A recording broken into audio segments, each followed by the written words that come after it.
Comenzamos entonces la sesión de hoy con una serie de conceptos previos. Voy a dividir el taller en dos partes, ¿vale? La primera parte va a ser una introducción tanto a conceptos previos como a la estructura que vamos a llevar adelante, que vamos a hacer. Dejaré un tiempo en medio, en torno a unos 20 minutos, media hora si es posible, en la que os pediré que estructuréis una historia, que inventéis una historia. Veremos algunos ejemplos, por lo menos 2, 3 de los que vayan a salir. Y luego, pues la segunda parte de la clase va a estar orientada a darle forma a eso. Es decir, lo que se convertiría en la producción de videojuegos, en generar una gráfica, con una iconografía, ¿no? con todo un software de arte gráfico. Aquí lo vamos a hacer con la escritura, puesto que estamos en clase de literatura, no lo perdamos de vista. Por tanto, conceptos previos que son una aproximación a esta técnica de creación y de escritura y que a quienes estáis en la asignatura os va a ser familiar porque es lo que venimos trabajando durante todo el curso. En primer lugar, quería traeros este fragmento, este texto de Jorge Luis Borges, El jardín de los senderos que se bifurcan. Es un texto interesante porque dentro de la historia que nos cuenta, se habla de un personaje que uno de sus antepasados pues, es el escritor de un libro, pero un libro muy raro, un libro muy extraño. Sería esta obra de Sui Pen, que es el autor. Sui Pen escribe un libro, pero cuando leemos tenemos que imaginarnos un libro que no tiene sentido. Un libro en el que, según vamos leyendo un párrafo y el siguiente, un capítulo y el posterior, nos encontramos que la historia no tiene sentido, que el personaje protagonista está vivo y en el siguiente capítulo está muerto, que el personaje protagonista en un capítulo decide ser soldado y en el capítulo siguiente de pronto se convierte en otra cosa que no tiene absolutamente nada que ver, ¿no? Es decir, un libro que es caótico porque va generando como vidas distintas de un mismo personaje, ¿no? Podemos imaginar quizá, y os lo comparto en pantalla, un libro parecido como por ejemplo este, que se abrirá dentro de un momento. Imagino que más o menos todo el mundo recordará este tipo de librojuegos, ¿no? Este está escaneado, son libros en papel, ¿no?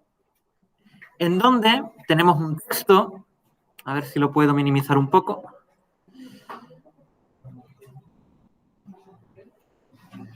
Tenemos un texto que continúa en la página siguiente y en la página siguiente la historia es completamente distinta, no tiene nada que ver.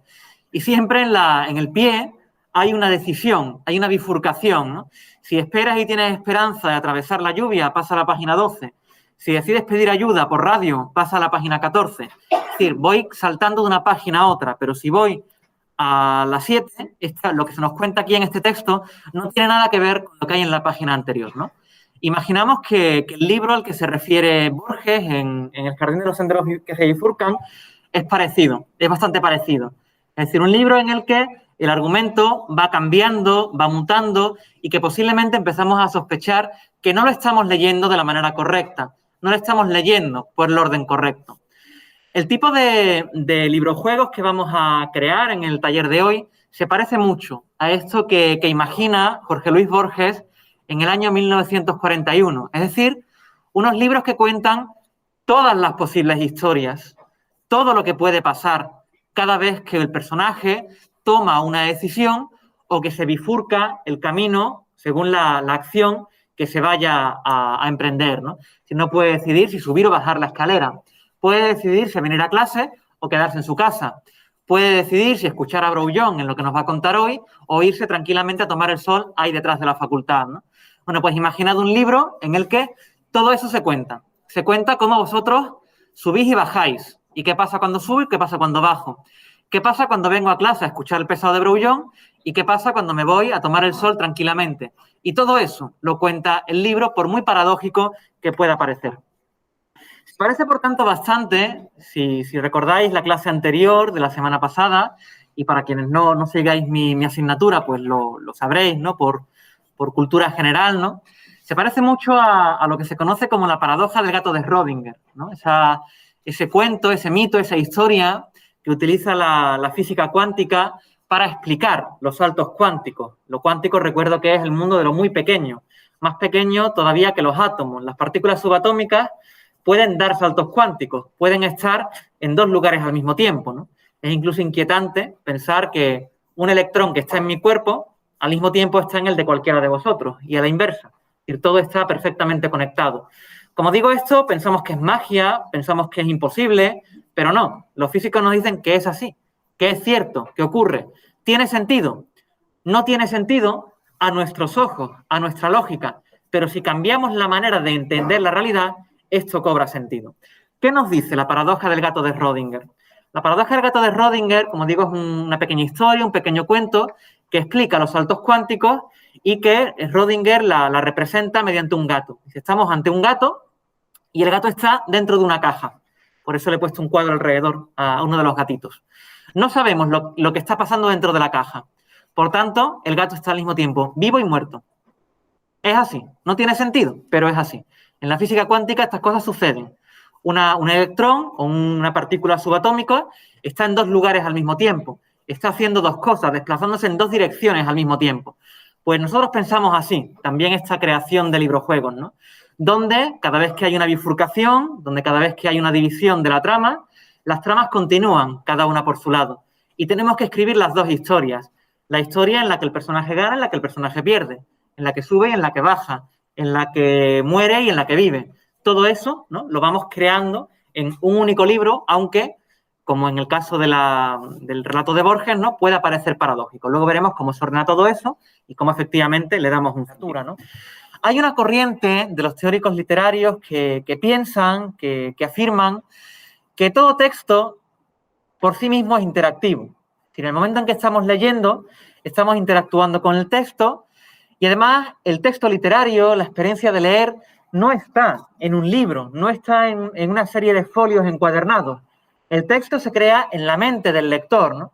Eso explicaría, por ejemplo, el fenómeno de cuando vemos una película que es una adaptación de un libro que nos ha gustado mucho, es decir, es que no me gusta el protagonista, porque yo me lo imaginaba de otra manera, ¿no? Es decir, yo estoy construyendo la obra, estoy construyendo la apariencia, la forma del personaje en mi mente, y cada cual lo construye a su manera, ¿no?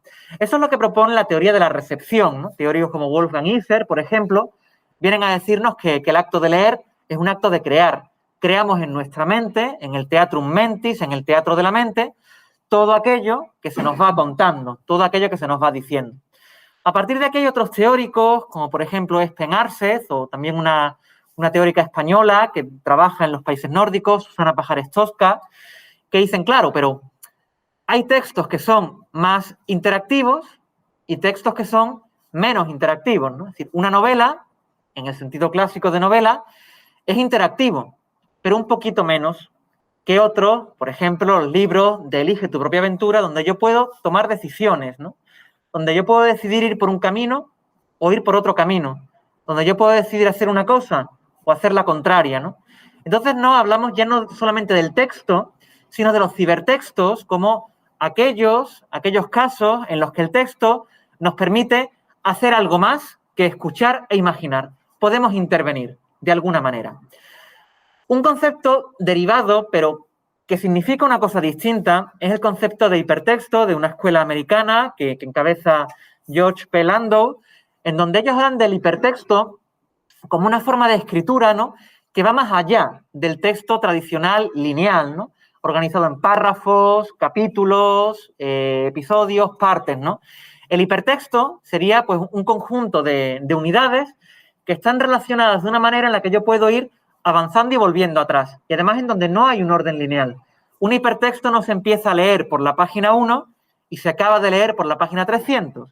Un hipertexto yo lo puedo empezar a leer por donde quiera e ir recorriéndolo de la manera que quiera, porque no hay un orden, no hay una linealidad, inicio, nudo y desenlace, ¿no? Pensad, por ejemplo, que los textos pueden ser explorativos, en donde el receptor, el jugador, podríamos decir, puede ir navegando, puede ir explorando eso que se le va contando, esa historia que se le va contando, recorriendo las distintas partes, los distintos episodios, ¿no? Ahí hablaríamos de un hipertexto de carácter explorativo. Es lo que hacemos, por ejemplo, cuando navegamos por Internet. Es decir, ahí no hay un capítulo 1 y un capítulo 30. Yo puedo empezar a navegar por la página que quiera, volver atrás, retomar un camino, ¿no? Cuando yo busco, pues no sé, en Wikipedia o en la Encarta o en cualquier enciclopedia, yo puedo ir buscando, navegando, explorando, formando mi propia imagen mental, ¿no? De lo que quiero averiguar en la cabeza, según ese recorrido que voy haciendo. Pero el recorrido es aleatorio, ¿no? Un diccionario funciona así. Un diccionario nunca se empieza a leer en la página 1 y se va a la última, ¿no? Yo me hago una idea, ¿no?, del significado de las palabras según voy yendo de manera salteada primero a una, luego a otra, luego a otra. Fijaros, ¿no?, que en el hipertexto explorativo yo tengo la capacidad de decidir cómo leo la historia, cómo recibo la historia, ¿no? En un diccionario está escrito de tal manera, es decir, que hay un orden, ¿no?, pero yo eso lo puedo recorrer como yo quiera. Sin embargo, yo no puedo intervenir en la creación de la historia, es decir, estoy cerrado, estoy limitado a una serie de conceptos, de palabras o escenas que me vienen dadas. Frente al hipertexto explorativo, en donde yo solamente puedo consultar, navegar, tenemos el hipertexto colaborativo, en donde el lector, o en este caso el jugador, puede intervenir sobre el texto, puede escribir un párrafo, puede desarrollar una trama que se invente de un personaje que aparece en un momento, puede incluso borrar algún párrafo y escribirlo de otra manera diferente, ¿no? El hipertexto colaborativo, ¿no?, sería aquel en el que podemos trabajar directamente con el texto y generar otro tipo de experiencia completamente distinta. Nosotros, en la experiencia que vamos a hacer hoy, vamos a generar, vamos a elaborar un hipertexto explorativo, donde las opciones están limitadas, donde se me dan una serie cerrada de elementos que yo puedo ir explorando, navegando de una manera o de otra. Y eso lo vamos a hacer, como digo, no a través de un libro, no a través de un juego de cartas, no a través de un ebook, sino que lo vamos a hacer a través de un videojuego, donde vamos a escribir en HTML, luego vamos a generar un documento que se puede abrir y se puede reproducir en una interfaz gráfica y donde yo puedo ir recorriendo, ¿no?, todas estas cosas. Y como digo, dentro de lo que sí se le pide a un videojuego, que haya una interfaz y que sea una interfaz que yo puedo manipular mediante un hardware, mediante un dispositivo, ¿no?, que me permite interactuar con ellos. Todo esto que os estoy contando, que parece una cosa, ¿no?, como muy, wow, muy nueva, muy estupenda, muy novedosa, realmente no lo es. Si vamos a crear un videojuego narrativo, es decir, basado en la palabra escrita y además en la secuencia narrativa, ¿no?, en una historia que se va contando donde unos personajes van haciendo cosas, ¿no? Pensad que esto no es nada nuevo. Esto ya viene, ¿no?, de una larga tradición en la que hay videojuegos narrativos que trabajan como un texto literario. Os traigo uno que me parece divertido y que a mí me gusta, me lleva mucho a mis años de infancia. Es este que tenéis en pantalla. Este fue un videojuego que esto es una joya, una reliquia.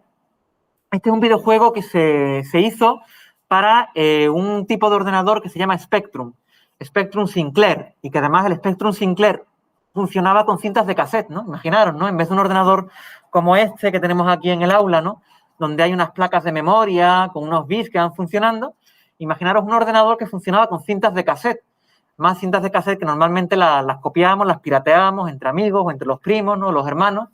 Cogíamos los radiocassettes, los loros, grabábamos la cinta, luego la cinta se reproducía y en un televisor, ¿no?, pues toda esa información se cargaba además línea a línea que se iba coloreando. Este videojuego era un videojuego que se cargaba, ¿no?, a través de una cinta que se reproducía y que te iba cargando una serie de pantallas que lo que son al fin y al cabo es una adaptación de una novela que todo el mundo conoce, El Hobbit, de J.R.R. Tolkien, ¿no? Sabéis que es el escritor del Señor de los Anillos y que El Hobbit es la precuela, digámoslo así, de la saga El Señor de los Anillos. Hoy en día, ¿no?, ya hay adaptaciones al cine tanto del Señor de los Anillos como del Hobbit. No sé, Peter Jackson cuántas películas ha hecho ya, 9, 10, no sé si J.J. Abrams le lleva ventaja con Star Wars, pero ahí están, ¿no? El caso es que una de las primeras adaptaciones audiovisuales, ¿no?, y videolúdicas que se hacen del Hobbit es esta que os traigo hoy. Esto es, como digo, una joya, ¿no? Se cargaba la cinta de cassette, a partir de aquí yo pulso una tecla y me carga la pantalla. Y aquí tenemos, ¿no?, la imagen y luego la descripción narrativa. Estás en un túnel confortable como una especie de entrada. Mira, cuando miro, ¿qué pasa? Hacia el este hay una puerta de color verde. Ves que hay dentro de la habitación un baúl de madera, ves a Gandalf, Gandalf lleva un mapa curioso y ves también a Thorin. Thorin te da el mapa a ti y Thorin te dice, date prisa. A partir de aquí, ¿no? Yo puedo ir manejando una serie de comandos, ¿no? Yo puedo decirle go. Si le doy a go, salgo de la casa y entonces, ¿no? Llego a la comarca. Y si aquí, pues, hay una serie de colinas, ¿no? Voy a ver lo que hay en ellas. Puedo moverme según el cursor, ¿no? Aquí la mecánica del juego vemos que funciona con comandos de escritura, es decir, yo puedo decir ve o mira o habla o haz lo que sea, o puedo jugar también con las teclas, arriba, abajo, izquierda, derecha, norte, sur, este, oeste. Imaginemos que voy al este, ¿no? Entonces aquí no veo nada, no hay nada absolutamente, todo campo, Gandalf se va y Thorin se va. Sigo, continúo y llego hasta el bosque donde están los trolls, ¿no? Y allí, pues, me encuentro los trolls. ¿Qué hago? ¿Dónde voy? Que no me descubran. ¿Qué queréis que haga? ¿Que hable? ¿Que me vaya? ¿Hacia dónde queréis que vaya? Habla. No me deja hablar. Me dice que me han visto, que me van a comer, me comen, que no me mueva. Si me voy hacia el este, por ejemplo, ¿no? Pues al final resulta que, bueno, me comen, me devoran y me matan. Game over, ¿no? Entonces, bueno, esto es un videojuego interactivo, ¿no? Vemos que hay una narración que se va desarrollando y en donde, bueno, yo os digo, cuando esto salió, esto era maravilloso, ¿no? Es decir, esa novela, ese cuento, El Hobbit, que tantas veces hayamos leído, ya no es que yo lo lea y me lo cuenten, es que yo me convierto en Bilbo y yo hablo directamente con Gandalf y le puedo decir a Gandalf lo que yo quiera y puedo decidir ir a un sitio o a otro. Aquí me acaban de matar, me han comido los trolls, ¿no? Dice, you are dead, you have mastered el 2 por 5%, ¿no? Me he quedado ahí, de manera que game over, tengo que volver a empezar. Y además digo, oye, que he jugado solamente el 2,5%, quiero volver a empezar para llegar más lejos, ¿no? Es decir, los videojuegos vemos además que son objetos, textos, que no son de un solo uso. Es decir, yo puedo jugarlos muchas veces para volver atrás y evitar el game over, o bien también para explorar otras posibles tramas, otras posibles historias que se puedan ir desarrollando. Bien, ¿cómo hacemos esto nosotros? ¿Cómo lo vamos a elaborar? ¿Cómo escribir un libro, o sea, un videojuego de tipo elige tu propia historia? Vamos a hacer esa experiencia. Para ello, yo os he pedido que tengáis Twine, que lo tenéis que tener ya todos aquí elaborado. Vamos a crear una historia. Me vengo aquí, donde aparece el botón verde, más historia, y creo, me pongo aquí el título, el libro número 1 o el libro número 2. Y llego dentro. Aquí vamos a ver un mapa donde yo puedo ir insertando cada una de las escenas. Lo vamos a dejar así. Solamente creamos nuestro libro y vamos a ver qué hacemos ahora. Cómo vamos a continuar el proceso de creación. Os remito nuevamente a la tradición para llevar el proceso de creación con orden, a la Epístola ad Pisones de Quinto Horacio Flaco, que recordad que nos dice que para crear una historia de manera eficiente hay que seguir una serie de pasos. El primero de ellos, la inventio. Inventarme qué historia voy a contar. Inventarme cuáles van a ser los contenidos. Aquí, ¿no? Podríamos pensar, ¿no? Una inventio ficcional, cuento una historia fantástica, que me imagino, que no tiene nada que ver con la realidad. De hecho, los libros tipo Elige tu propia aventura, casi todos suelen ser libros de género ciencia ficción o de género fantástico, casi siempre, ¿no? Podríamos decir, bueno, es que un libro, ¿no? Donde la realidad se vaya bifurcando y donde haya mundos paralelos, ¿no? En un texto factual, ¿os parece que eso es posible? Porque, claro, la historia no podemos cambiarla, ¿no? La historia es la que es, no podemos volver atrás, ¿no? Y aquí os hago una invitación, ¿no? Pensemos en contar una historia factual, es decir, que sea real, auténtica, que sea verificable, que podamos comprobarlo en términos de verdadero o falso, y en donde podamos bifurcar caminos distintos, ¿no? Pensad, por ejemplo, cuando contamos una anécdota, una historia, ¿no? Decimos, oye, hubo un accidente en tal sitio, si llego a levantarme más tarde y tardo 5 minutos más, me coge el accidente y me muero, ¿no? O sea, que qué suerte he tenido, ¿no? De no haberme muerto. Claro, ahí vemos que nuestra manera de contar la experiencia verídica tendemos a bifurcar la realidad, ¿no? Una realidad en la que sigo vivo y otra en la que no, ¿no? Podemos también jugar a cambiar el punto de vista, ¿no? Pensad, por ejemplo, lo diferente que puede ser imaginaros, ¿no? El atentado del 11 de septiembre, las Torres Gemelas, ¿no? Qué distinto es contar la historia desde dentro de las Torres Gemelas, desde fuera, a desde mi casa en España, cuando lo veo por la televisión, ¿no? Genera una experiencia distinta, ¿no? Imaginaros, ¿no? Que podemos generar un libro factual, Elige tu propia aventura, en donde podamos recorrer un acontecimiento verídico, real, ¿no? Variando el punto de vista, desplazando al personaje por el espacio, según se desplace, pues el acontecimiento le va a coger más de lleno o le va a coger más tangencialmente. Sería interesante poder crearlo. Luego aquí, evidentemente, cada uno, cada una decide qué tipo de historia quiere escribir, si ficcional, si factual. Yo os doy ideas, vosotros decidís. Una vez que me invento la historia que voy a contar, vamos a la dispositio, es decir, cómo ordeno la historia y sobre todo cómo genero esas tramas paralelas, ¿no? En donde el personaje puede subir o bajar, entrar o salir, ir al este o ir al oeste, como veíamos con la aventura gráfica del Hobbit, ¿no? Eso lo que genera es toda una estructura, ¿no? Todo un árbol de tramas, ¿no? Que vamos a tener que programar, como digo, de manera íntegra. Es decir, yo te voy a escribir todas las historias. Pensemos, ¿no? En el cuento de Borges, en el relato de Borges. Un libro en el que están escritas todas las posibilidades, según las elecciones que tome un personaje a lo largo de su vida, ¿no? Pensemos en eso. Tengo que escribirlo todo. Tengo que llegar a cada uno de los rincones. Entonces eso nos obliga a hacer un diseño de tramas, un diseño narrativo, en donde vamos ordenando los acontecimientos y donde vamos haciendo avanzar la historia por caminos paralelos que se pueden juntar o no. Es decir, luego yo, cada trama, la puedo interrumpir, la puedo continuar por su cuenta o la puedo unir con otra trama. Veremos también cómo se hace eso. El siguiente paso, una vez que tengo ya la estructura hecha, con todos los caminos que yo puedo recorrer, seguir, sería el de la elocutio. Es decir, contar la historia con elocuencia, con unas palabras, ¿no? Que sean unas palabras elocuentes, una historia, ¿no? Contada con un arte, con una gracia, con una belleza, de alguna manera, ¿no?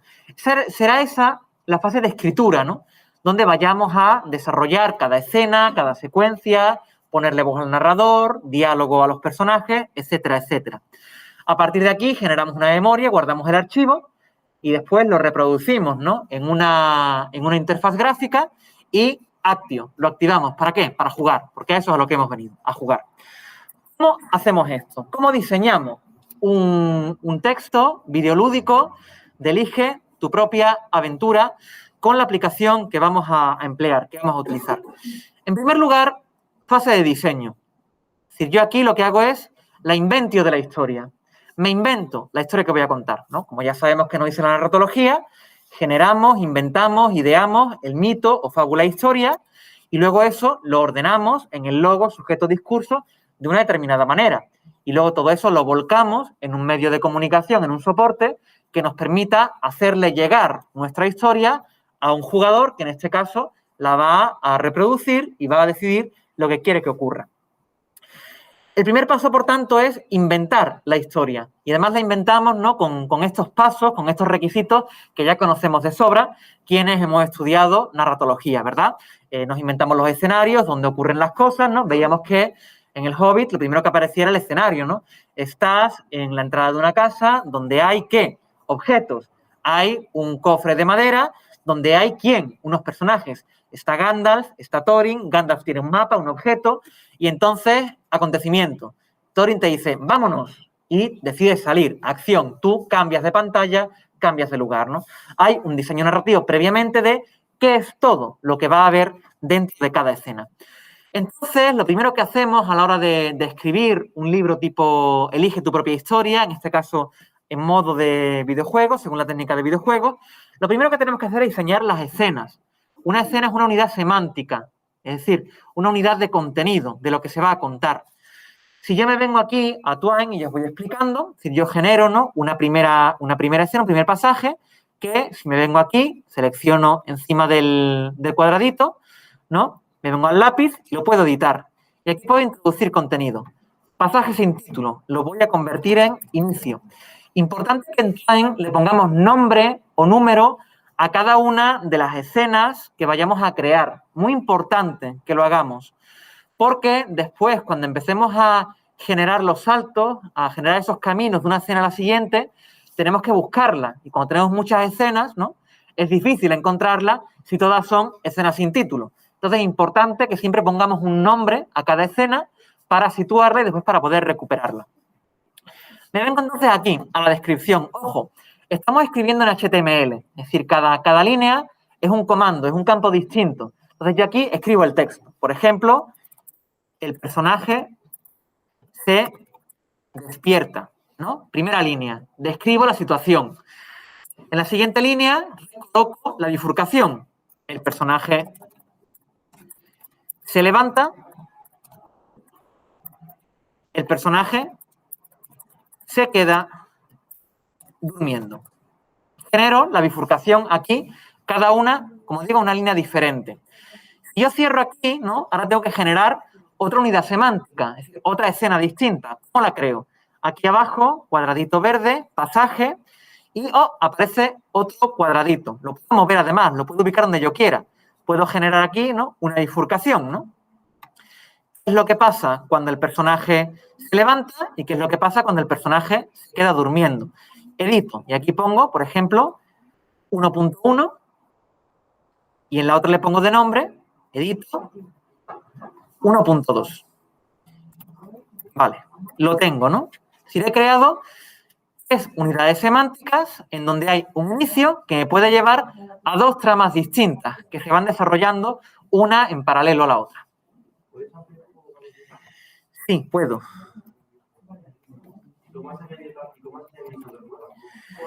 Aquí en el cuadradito verde, si veis aquí abajo, en la parte de abajo, pone pasaje. Aquí si le doy, aparece una tercera. Puedo generar aquí una tercera historia. Vamos a ampliar un poco. Zoom in.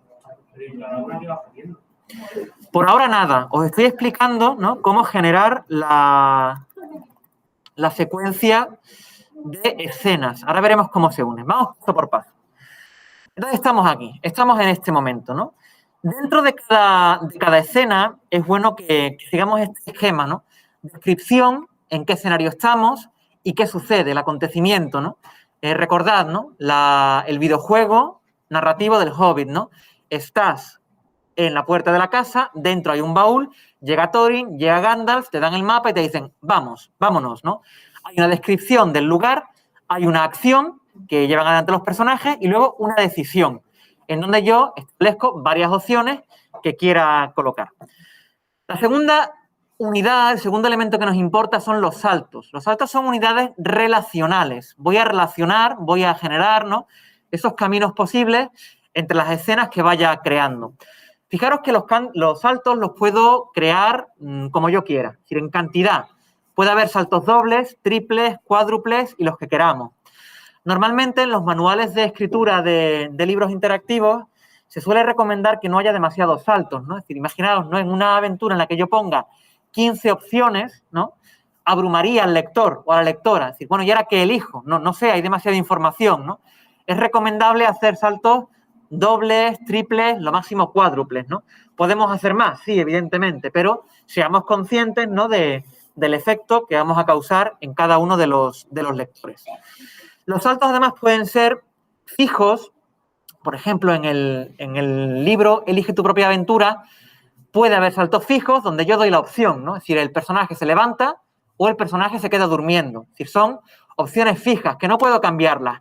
Estas son las dos opciones que tienes y no puedes hacer otra cosa.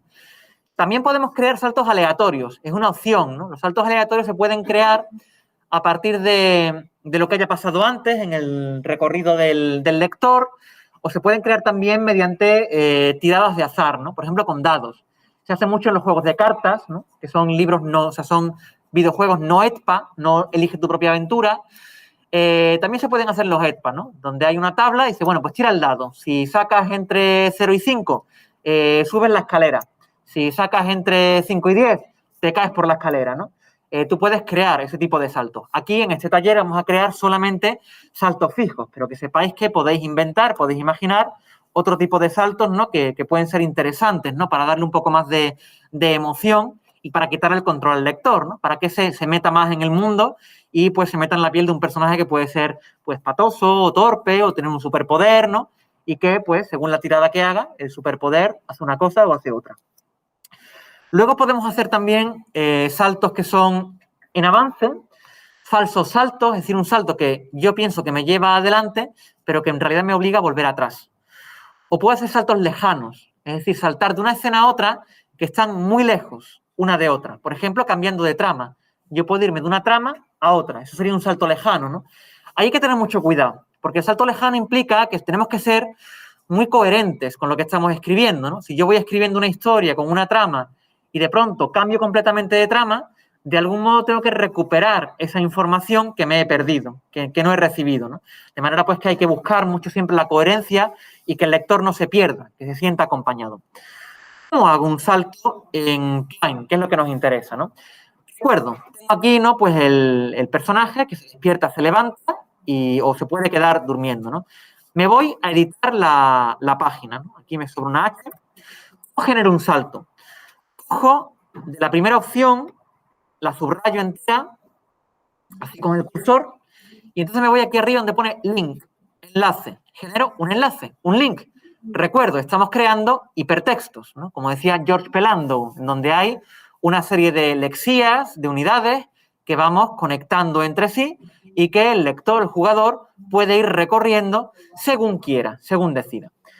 Entro entonces en link y aquí veis que pone go to this passage name, y aquí pongo el nombre, ¿no?, de la escena que yo quiera, que en este caso es 1.1, que es la que he creado. Si me levanto, voy a la escena 1.1.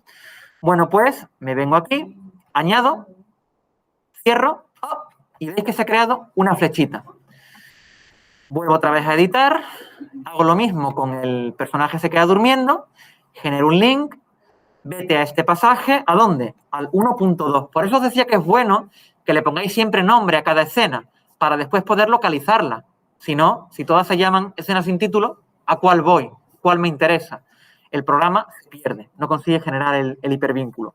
Bueno, pues añado aquí igualmente, añadir, y si cierro, veis que me ha creado el camino de uno a otro. Tengo aquí un libro ya más o menos hecho, más o menos orientado, para que veáis, este es el 2, perdón, es el 1 el que yo quiero, aquí, para que veáis cómo funcionaría. Voy a minimizar un poco para que, zoom out, para que veáis cómo quedaría, ¿no? Esta es una historia muy simple, esto sería el esqueleto, ¿no?, de la historia que luego habría que elaborar, habría que redactarla, ¿no? Fijaros, ¿no?, de la escena 1, yo he ido creando 1-1, 1-1-1, 1-2-1, etcétera, etcétera, y luego los finales, que aparecen llamados finales, tal cual, cada uno al final de su propia trama. Aquí he creado una trama bicéfala, es decir, con dos caminos, la trama 1 y la trama 2, ¿no? De la escena 1 puedo pasar a 1.1 o puedo pasar a la escena 1.2. Cada una sigue su propio camino hasta su propio final, ¿no? Cuando yo genero todo este árbol de relaciones, yo esto luego lo puedo reproducir, si le doy aquí, o lo puedo guardar. Si me voy a esta pestañita, publicar archivo, veis que me permite guardar. Yo guardo libro 1 y me genera, aquí lo tenemos en el escritorio, un HTML. Y yo el HTML lo puedo abrir y cuando lo abro, ¿qué pasa? Un videojuego. Se me reproduce en una interfaz gráfica de videojuego. Os estoy explicando cómo hacer para exportarlo, pero eso es el final, ¿vale? Simplemente quiero que veáis cómo queda, ¿no?, una historia que yo he hecho. Por ejemplo, el pato se aburre en su charca. Dos opciones. El pato se queda en la charca o el pato se marcha de la charca. ¿Qué queréis que haga el pato? Vamos a ser democráticos. ¿Queréis que viva una vida de aventuras o preferís que no salga de su zona de confort, que se quede cómodo, tranquilito, en la charca? ¿Que se quede? ¿No? Solamente tú quieres que se vaya. ¿Quiénes queremos que vaya una vida de aventuras? Muchísimas. Pues vamos a darle. El pato se marcha de la charca, ¿no? Esto se parece mucho a lo que hemos visto en el... Como digo, esto es muy básico. Esto luego hay que escribirlo, hay que redactarlo, hay que darle una forma. Podemos colocar también una gráfica con imágenes, como queramos, para que se parezca, ¿no?, a lo que vimos en el ejemplo del Spectrum. El pato entonces sale de su charca, quiere vivir una aventura y se encuentra una moneda antigua. Dos opciones. El pato tira la moneda a la charca o el pato se guarda la moneda. ¿Qué queréis que haga el pato? Se la guarde, ¿no? Está la vida muy mala, no sabemos qué puede ocurrir, si puede haber crisis, por tanto, mejor que se guarde la moneda y a ver qué pasa. El pato guarda la moneda y sigue su camino. Encuentra una parada de autobús. Dos opciones. El pato está cansado y usa la moneda para subir al autobús. Segunda opción. El pato es un tacaño y prefiere guardarse la moneda. ¿Cómo os sentís hoy? ¿Tacaños o cansados? ¿Cansados? ¿Estáis cansados? Bueno, pues vale, el pato está cansado y usa la moneda para ir al autobús. El pato gasta su moneda para subirse al autobús. Viaja hasta la última parada y cuando se baja del autobús, sigue. Aquí veis que he generado un salto simple, no hay dos opciones, sino que directamente voy a otra secuencia, a otra escena. Es perfectamente posible, lo podemos hacer. Generar saltos que sean únicos, dobles, triples, cuádruples, como queramos. Bueno, ¿queremos saber cómo acaba la historia del pato? Sí, ¿no? No, el pato llega a la casa de otro pato, se enamoran, fueron felices y comieron perdices. Oh, qué bonito, ¿no? Más, fijaros que además esto es un poco, incluso, un poco extraño, ¿no? Un poco terrible, ¿no? Un pato que se come una perdiz, un poco caníbal, ¿no? Hay un final un poco ambiguo aquí, ¿no? Bueno, fijaros que yo todo esto lo he creado a partir de esa estructura, ¿no? Donde hemos seguido el camino de abajo, ¿no? Hemos seguido este camino de aquí abajo. Pero yo podría seguir cualquier otro camino. Es decir, ¿qué hubiera pasado? Yo puedo revertir en mi videojuego, puedo volver al principio, puedo decidir, como queréis vosotros, no, mejor que el pato se quede en la charca, porque está la vida muy mala, a ver si va a coger el coronavirus. Bueno, pues se queda en la charca, está tan tranquilo, cuando un cocodrilo se baña en la charca del pato. ¿Que el pato qué hace? ¿Se queda en su charca porque es suya? ¿O queréis que se marche de la charca asustado, atemorizado? Se queda, ¿no? Del barco de Chanquete no nos moverán. Bueno, pues el pato se queda en la charca, el cocodrilo se lo come y muere. Final 1, ¿no? Hemos recorrido en este caso el camino de arriba, ¿no? Claro que hay una opción, si el pato se va de la charca porque se asusta el cocodrilo, el pato entonces encuentra la moneda, ¿no? De manera que saltaría de una a otra, que tendríamos un salto más o menos lejano. Hay otra opción, ¿no? Si el pato tira la moneda a la charca, entonces despierta el cocodrilo, se come y se muere, ¿no? Es decir, podemos ir saltando de una trama a otra. Y fijaros cómo en esta última opción, que es la de la moneda y el autobús, esto es un falso salto. Es decir, yo vaya a donde vaya, elige el camino de arriba o el de abajo, al final voy a llegar siempre al mismo desenlace. Este sería un falso salto. Yo creo que estoy generando una trama distinta, pero no, realmente me están encaminando siempre hacia el mismo final, ¿no? Bien, opciones que tenemos a la hora de articular todo esto y de darle forma, ¿no? A través de la trama. La trama, pensad que la unidad sintáctica, es decir, cómo yo ordeno todo eso que me he inventado, es decir, esta historia en la que hay, fijaros que volviendo atrás, me he inventado que hay una charca, una parada de autobús, un autobús, una casa de un pato, hay un cocodrilo, hay un pato protagonista y luego está ese otro pato, así como heterocurioso, que finalmente pues acaba teniendo esa relación gay con el pato y fueron felices y comieron perdices, ¿no? Es decir, yo todo eso me lo he inventado aquí. A partir de aquí, lo que hago es generar la trama para ir distribuyendo el cómo se llega a cada uno de los finales, ¿no? Y los finales van apareciendo según voy ordenando. Cada trama, evidentemente, tiene un final y pensad que el final es la unidad terminativa, ¿no? Es decir, tenemos la escena, unidad semántica, el salto, unidad relacional, la trama, unidad sintáctica, genera una sintaxis, un recorrido, y luego el final, que es la unidad terminativa. El final puede ser un game over, ¿no? Aquí pongo la calavera, donde ya no puedo seguir, no hay más saltos posibles. Se acabó. Si quieres volver, tienes que volver a empezar otra vez el juego, ¿no? Es decir, si al pato se lo come el cocodrilo, dirás tú, ¡ay, qué rabia! Pues voy a volver al principio, porque quiero saber qué le pasa al pato si en vez de tirar la moneda a la charca, se la guarda en el bolsillo, ¿no? Por eso decía que un videojuego siempre es un objeto de más de un uso, ¿no? Porque queremos saber qué pasa. Y luego está el final terminativo, ¿no? Donde yo concluyo, termino en un desenlace. A partir de aquí, tipos de estructuras. Esa estructura la llamamos estructura arborescente abierta, ¿no? Fijaros que es un árbol, yo tengo la trama 1 aquí arriba y la trama 2 está aquí abajo, ¿no? Además, aquí un salto lejano. Fijaros que en la trama 1 yo voy avanzando, llego a este punto y este punto me lleva a la trama número 2. Aquí de algún modo yo tengo que recuperar la información que me he perdido aquí, en este salto, ¿no? Hay que ser muy coherente cuando hacemos este tipo de saltos lejanos, ¿no? Y decimos que es una trama arborescente abierta porque hay 3 finales paralelos. Aquí un game over que no lleva a nada, esto me volvería otra vez al principio, la muerte, ¿no? Mientras que aquí hay 3 finales que son alternativos, ¿no?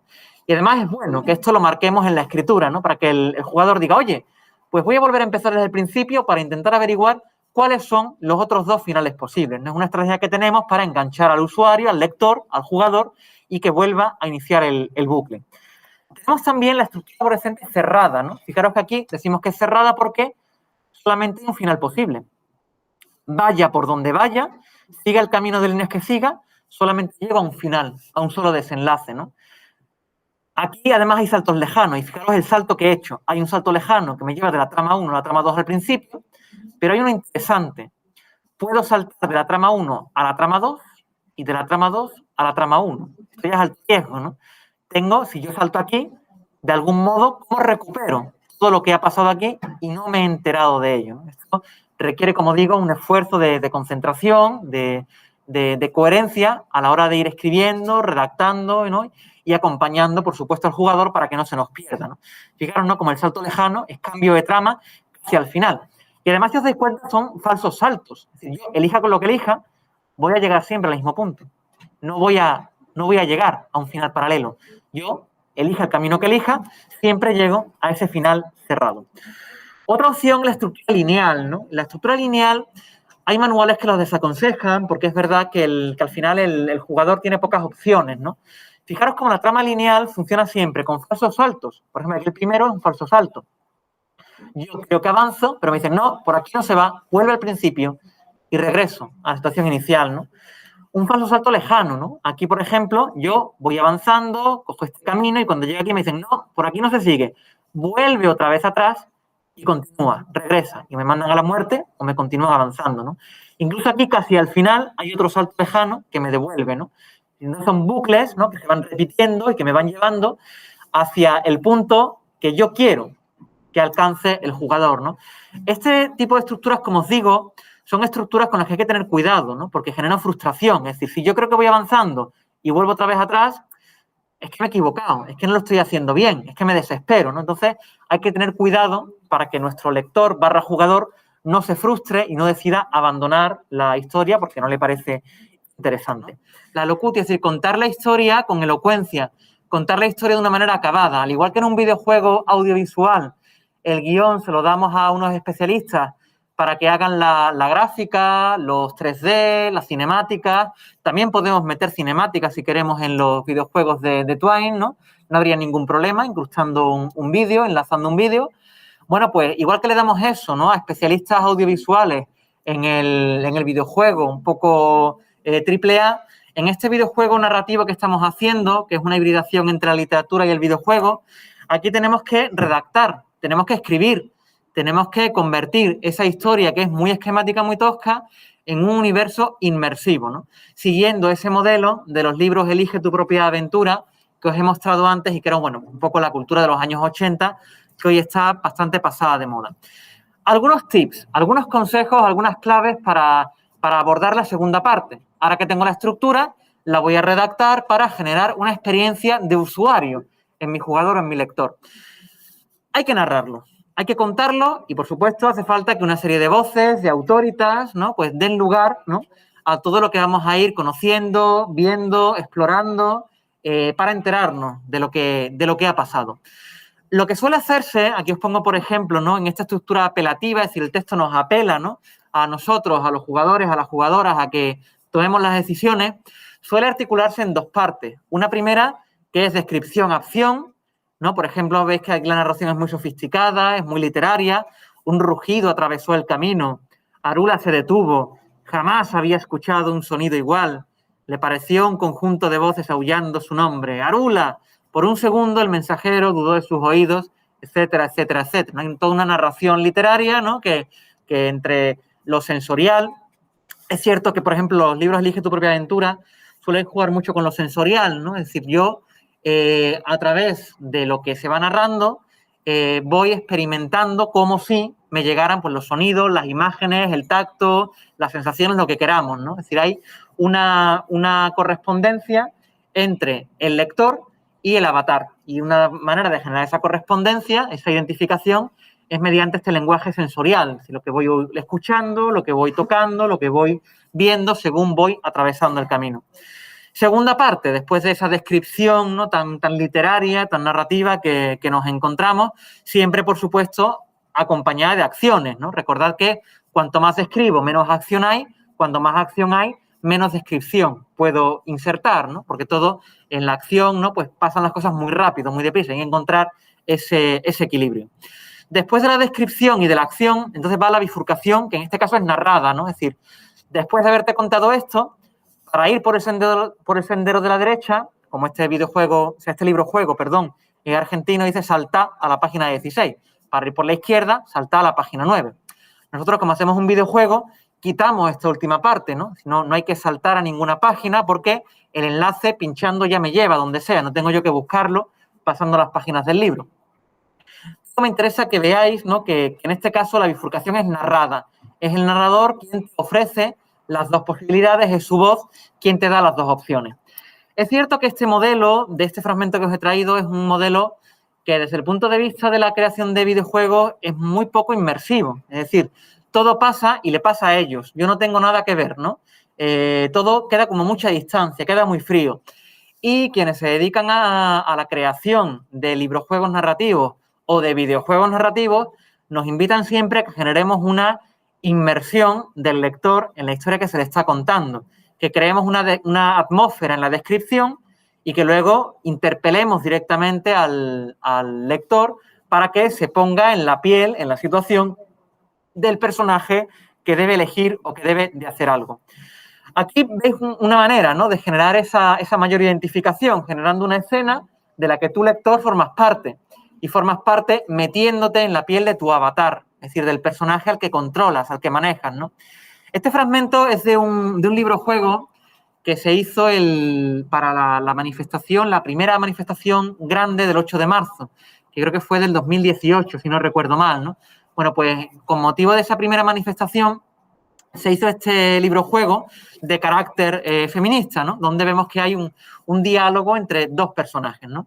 Hay un personaje que dice, hace 40 años había mucho más machismo que ahora, sí, pero todavía queda mucho que limpiar. Aquí tú puedes decidir, ¿no?, según qué personaje quieras interpretar o según quién seas, ¿no? Ese es un poco el guiño que nos hace el libro-juego. Puedes decidir cómo quieres contestar, ¿no? Opción 1. A mí no me mires, yo no soy machista. Yo tengo madre, hermana, mujer, hija, ¿no? Como si eso fuera una respuesta muy de identificación, ¿no? Otra respuesta. Pues tan mal no estarás cuando puedes hacer huelga, ¿no? Aquí, ¿no?, pues nos metemos dentro de la piel del avatar, ¿no?, de estos dos señoros, ¿no?, que se permiten opinar sobre las mujeres y la huelga y sus derechos, ¿no?, de esta manera. Claro, aquí veis que hay una identificación porque yo me meto dentro del personaje, me meto dentro de una forma de pensar, de una psicología, de unos prejuicios, de un imaginario machista, ¿no?, que en este caso es lo que el librojuego quiere denunciar, ¿no? En este caso, sea cual sea el salto que dé, al final el desenlace va a ser el mismo, ¿no? Háztelo ver, háztelo mirar, porque a lo mejor tienes una manera de pensar un poquito misógina. Otro tipo de estructura que podemos utilizar es empleando lo que con Roman Jakobson sabemos que es la función apelativa o conativa, ¿no? Es decir, estamos siempre creando un conato en el receptor y apelándole directamente mediante el uso de la segunda persona, en donde el narrador se dirige al personaje como un tú y el narrador se dirige al lector también como un tú. Es decir, una plena identificación entre el lector y su avatar, es decir, el personaje que está controlando, porque se nos está hablando directamente como si yo fuera, yo lector, directamente el personaje, ¿no? Por ejemplo, a medida que avanzas hacia el rancho, tienes la sensación de que el sendero no es el que tú recuerdas, aunque desde luego la luz de la luna puede darle un aspecto diferente. De pronto te das cuenta de que no estás caminando por un sendero, sino por algo que se asemeja al cauce seco de un río. Vuelves corriendo a la entrada de la cueva, etcétera, etcétera, etcétera, ¿no? Es decir, en este caso vemos que esa interpelación, esa apelación en segunda persona genera esa mayor identificación, genera esa inmersividad, o lo que podríamos llamar, ¿no?, una entrada metaléptica del lector, del jugador, dentro del universo narrado. Recordad que la metalepsis es una figura retórica, un recurso retórico, en donde hay un desplazamiento. Es decir, Virgilio mató a Dido, ¿no? No es que Virgilio haya matado a Dido, es que Virgilio escribió la historia en la que Dido muere, ¿no? Pues en este caso, por el lado contrario del esquema de la comunicación, pasaría lo mismo. En el momento en que yo me dirijo a ti, a un tú identificado tan claramente, hay una entrada metaléptica. Es como si yo tomara las decisiones y yo mato al personaje o lo hago sobrevivir. Y generado desde esa mecánica, esa dinámica que está presente en la escritura, ¿no? Y veis que además la elección, la bifurcación, está planteada de esa manera. Si tú sigues hacia el rancho, vete a la página tal. Si vuelves a entrar en la cueva, pasa a la página cual, ¿no? Es decir, aquí siempre el tú está muy marcado para generar esa identificación, esa inmersividad, esa entrada metaléptica. Aquí entonces lo que nos planteamos realmente es el tipo de distancia que queremos generar entre el narrador y lo que está narrando y entre el lector y lo que está leyendo, ¿no? Por el lado de la recepción, por el lado del lector, ¿no? Esa inmersividad o esa entrada metaléptica en el texto la podemos evocar mediante una segunda persona o la puesta en escena sensorial, ¿no? Donde se apela como si tú estuvieras sintiendo lo que siente el personaje. Desde el lado del narrador, pues, con las posiciones y las combinaciones que quienes estudiamos narratología ya conocemos perfectamente. Es decir, dónde está el narrador con respecto a lo narrado. Está en un nivel superior, como esa voz de Dios, ¿no? que lo ve todo desde arriba, o está dentro del universo narrado. Ahí sería un narrador extradiegético, intradiegético. ¿El narrador está presente o está ausente de los hechos que cuenta? Y recordemos que la diferencia entre heterodiégesis y homodiégesis no es un corte, no es total, sino que es una gradación, hay una escala de grises, ¿no? Desde la máxima presencia, donde yo te cuento autodiégesis, lo que a mí me ha pasado, hasta la heterodiégesis máxima, ¿no? Que sería pues esa ausencia absoluta. Yo no tengo nada que ver, no estaba presente en todo aquello que te voy a contar, que te voy a narrar, ¿no? Según estas combinaciones vamos a crear esa inmersividad desde el lado de la narración y según el tipo, ¿no? de sensorialidad, de figuratividad y de pronombres que vayamos a utilizar, pues generamos esa metalepsis o no desde el lado de la recepción.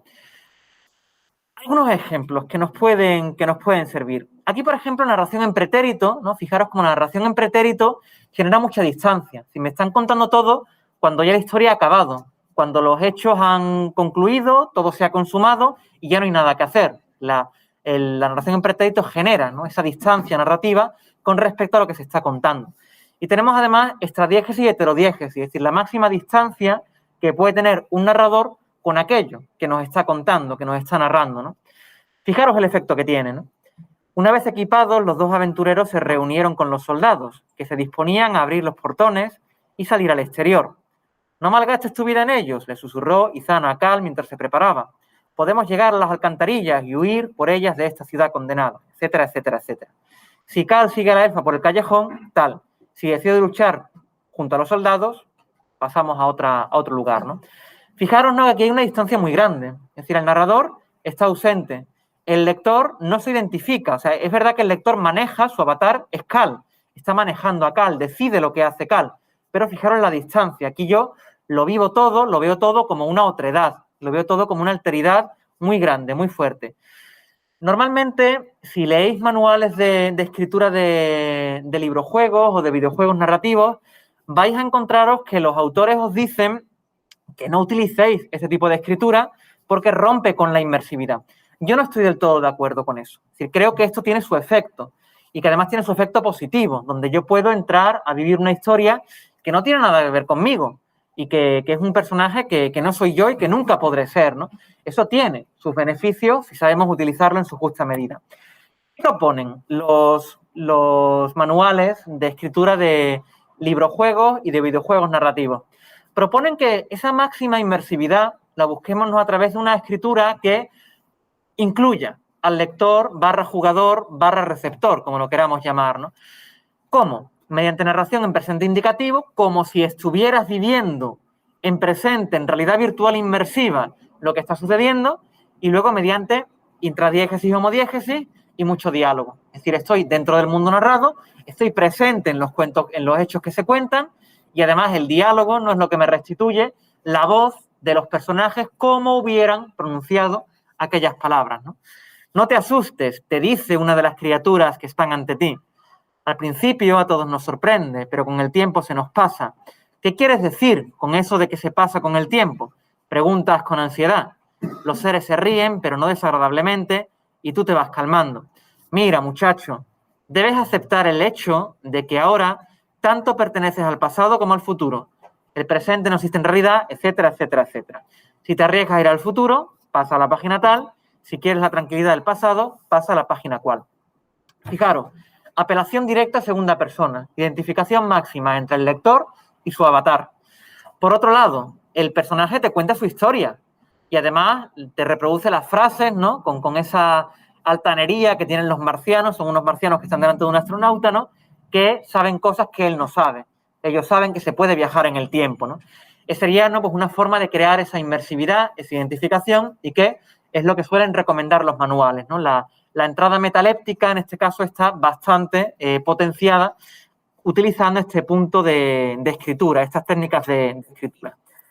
Aquí, lo que sí os digo, bueno, podemos utilizar una autodiégesis, aquí en este ejemplo lo traigo, ¿no? Es decir, yo logro mantenerme detrás del chico sin dejar de correr, etcétera, etcétera. Para dispararle antes de que huya pasa no sé qué, para seguir corriendo tras él pasa no sé cuánto, ¿no? Puedo utilizar una primera persona también, una autodiégesis, máxima identificación. Sí que es cierto que cuando hablamos de autodiégesis, a la hora de generar los saltos parece que se corta una narración, ¿no? Es decir, yo estoy tan metido en la historia, en el personaje, que aquí al parar de tener y decidir es como si saliera, como si me distanciara, ¿no? Pero también es una opción interesante. Desde el punto de vista del twin inmersivo, también entre los manuales y los manualistas hay una discusión, una conversación abierta en torno a cómo representar al personaje y cómo representar al avatar, ¿no? Es decir, a aquel personaje al que yo manejo, al que yo controlo, ¿no? Según cómo eso vaya a potenciar o no la inmersividad y cómo aquello vaya a potenciar o no la entrada metaléptica del lector / jugador, ¿no? Una manera de generar el twin inmersivo es utilizar la representación figurativa del avatar, ¿no? Y otra manera es utilizar el lenguaje no binario y no marcado, ¿no? Una cosa que se suele decir, claro, es que si ponemos, ¿no? Siempre apelando a un personaje que es un hombre blanco, heterosexual, de una cierta edad, pues eso ya excluye a un cierto grupo de lectores. Por tanto, borremos al máximo las señas de identidad para que cualquiera, independientemente de su género, lugar de nacimiento, cultura, vida, biografía y edad, pueda meterse dentro de la piel del avatar, ¿no? El fragmento de antes, mismo que os puse, el de los marcianos, pero reescrito, ¿no? Según esta representación no binaria y no marcada. Los seres se ríen, pero no desagradablemente. Y tú, que eres una persona serena, y aquí fijaros además que utilizo palabras que son palabras naturales. No se trata de enrarecer el discurso, sino de colocar palabras naturales, pero que no marquen de alguna manera ningún carácter, ninguna representación del personaje. Una persona puede ser cualquiera. Eres una persona serena y te vas calmando. Y luego fijaros, ¿no? Antes estaba mira muchacho, aquí se lo cambio por mira criatura, ¿no? Claro, porque además está esa superioridad de los marcianos, que piensan que eres inferior, que eres más pequeño. Un muchacho, pues por no poner muchacho, muchacha, muchache, pongo criatura. Criatura puede ser cualquier persona de cualquier género, ¿no? Sería una manera de generar esa inmersividad, ¿no? Pues, por ejemplo, criatura, colega, en vez de lo de antes, ¿no? Que en vez de colega estaba amigo, por ejemplo, generar, ¿no? Pues esa inmersividad. Es cierto, yo os digo opciones, ¿no? Yo no estoy muy de acuerdo del todo con que esta opción sea la mejor o la única, porque es cierto que al borrar las señas de identidad del personaje perdemos mucha psicología, perdemos mucha identificación emocional, sentimental con el personaje, ¿no? Y perdemos también esa magia de la escritura, que es que yo, independientemente de quién sea, mi lugar de nacimiento, mi edad, mi nivel cultural, mi orientación sexual, mi género, lo que queramos, ¿no? Yo pueda vivir vidas que no he vivido nunca, ¿no? Por ejemplo, en este fragmento, el del astronauta y el marciano, claro, aquí lo interesante es que cualquiera de nosotros, que a lo mejor nunca vamos a ser astronautas, podamos vivir la vida de un astronauta. Y por eso es necesario que representemos figurativamente. Y aquí lo que os diría que la otra opción que tenéis disponible es marcar muy bien, representar muy bien figurativamente al avatar, para que yo, independientemente de quién sea, me meta dentro de su piel, dentro de su disfraz y pueda vivir la vida que nunca voy a vivir. Por ejemplo, el mismo caso. Los seres se ríen, pero no desagradablemente. Y tú, un experimentado astronauta, entrenado en la Estación Espacial Internacional durante años, te vas calmando, ¿no? Aquí, por ejemplo, vemos que con esa pequeña explicación, esa pequeña catálisis explicativa, lo que hago es describir al personaje decir qué edad tiene y además decir, bueno, que es un hombre y que ha tenido esa vida, esa trayectoria, ¿no? Eso, como digo, ¿no? Permite representar a un personaje distinto a mí, generar una alteridad y yo poder meterme dentro de ese avatar independientemente de que sea quien sea. Como digo, estas son opciones que tenéis disponibles. Yo no digo que una sea mejor que la otra, yo no digo que una sea la acertada y que las demás sean equivocadas.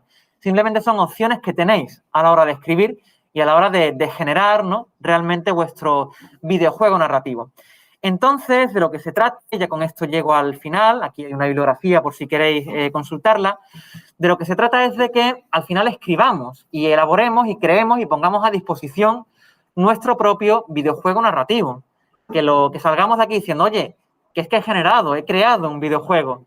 Pensaba que no podía y efectivamente lo he hecho, porque además veis que es muy sencillo. Con Twine es sencillísimo y además Twine tiene, como os digo, muchísimas posibilidades. Podéis meter gráficas, podéis meter cinemáticas, podéis meter distintas opciones, fondos, podéis generar, ¿no? Un videojuego muy sofisticado, ¿no? Desde la gran simplicidad que hemos visto, ¿no? en el videojuego narrativo del Hobbit para Spectrum hasta, pues, preciosidades que se hacen con Twine, ¿no? Con esta herramienta tan sencilla y que pueden generar efectivamente una experiencia estética muy fuerte y muy beneficiosa. De la bibliografía os señalo que todo lo que he contado, todas las obras que he mencionado están en esta lista y también está el manual de Twine, que lo podéis descargar tocando en el enlace.